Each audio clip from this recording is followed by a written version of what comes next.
अब बेटा देखो थर्ड टाइप जो आती है वो ये आती है manage floating rate system. Foreign exchange rate system की टाइप है।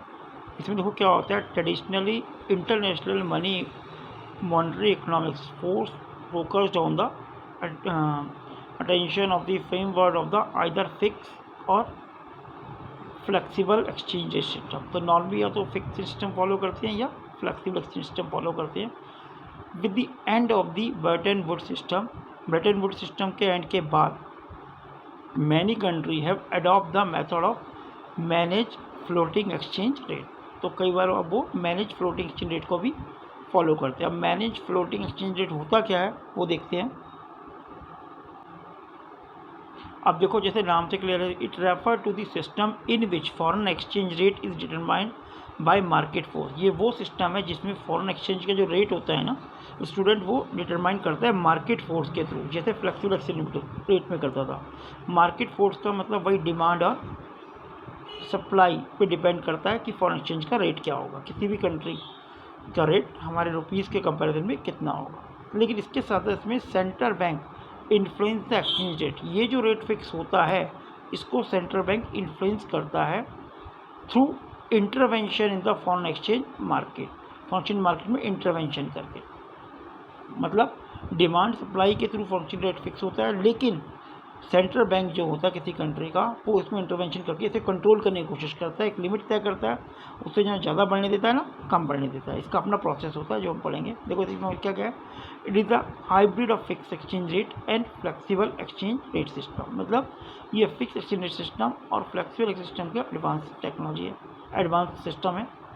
In this system central bank intervenes the foreign exchange market to restrict the fluctuation of the foreign exchange within the certain limit. मतलब इसमें central bank, किसी country का central bank जो होता है foreign exchange में बहुत ज़्यादा फ्लक्चुएशन होता है उसको कंट्रोल करने की कोशिश करता है एक लिमिट के अंदर।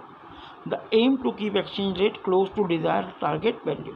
हर सेंट्रल बैंक एक टारगेट वैल्यू फिक्स करता है, जैसे डॉलर की टारगेट वैल्यू 60 फिक्स कर दी, तो कोशिश करता है कि इससे ज़्यादा ऊपर ना ज़्यादा नीचे जा सके।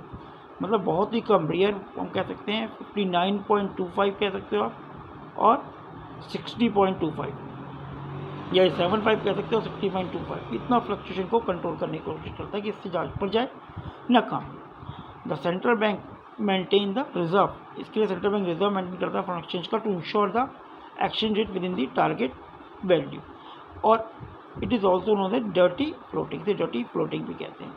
अब हम देखते हैं किस तरह किसी देश का सेंट्रल बैंक इसको रेट को कंट्रोल करता है, ना तो कम होने देता है ना ज़्यादा होने देता है।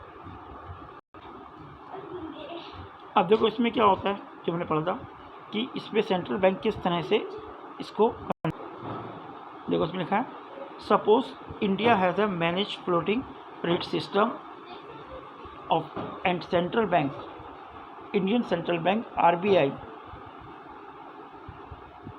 RBI want to keep value of the rupees in close to 60। RBI कहता है कि जो वैल्यू है वो 60 रुपीज़ तक क्लोज हो जाए, 60 के आसपास है, ठीक है। The further the assume that the RBI read to tolerate small influence in the exchange rate, say the कितना कर सकता है 59 to 75 और 60 to 10, मतलब 25 पैसे कम या 25 ज़्यादा। अब इसमें लिखा हुआ है now it is due to the excess demand. अगर डिमांड बढ़ती है फॉर रुपी की मार्केट में डिमांड बढ़ती है, the value of the rupee fall below the level of 59 point, और उसकी वैल्यू 59.75 से कम हो जाती है, मतलब हमारी वैल्यू अप्रिशिएट हो जाती है। Then RBI will start to increase the supply of the rupee by the selling of the rupee of the dollar and acquiring the holding of the dollar. इसका मतलब क्या है, वैल्यू का अप्रिशिएट होना भी सही नहीं होता, इससे हमारे इंपोर्ट एक्सपोर्ट जो ट्रेड होता है उस पर फ़र्क पड़ता है। तो वैल्यू बहुत ज़्यादा कम, गवर्नमेंट इसे कंट्रोल कर रही है, तो गवर्नमेंट कह रही है 60 के आसपास रहना चाहिए रुपी डॉलर के। अगर वो 59 से कम होता है तो मतलब हमारी डिमांड बढ़ गई है, तो इससे गवर्नमेंट आरबीआई उसमें इंटरफेस करती है। आगे देखो लिखा similarly due to the excess supply, अगर सप्लाई ज़्यादा हो रुपी की and the value of rupee price above the level of 60.25, value rupee बढ़ जाए 60.25 and the RBI will increase the demand of the rupee by exchange of dollar for rupee and running down the holding of dollar. तो कोशिश करता है, इसमें supply बढ़ाता है, इसमें डिमांड, सप्लाई बढ़ाता है, इसमें डिमांड बढ़ती है। तो इस तरह से जो RBI होता है डॉलर को कंट्रोल करता है।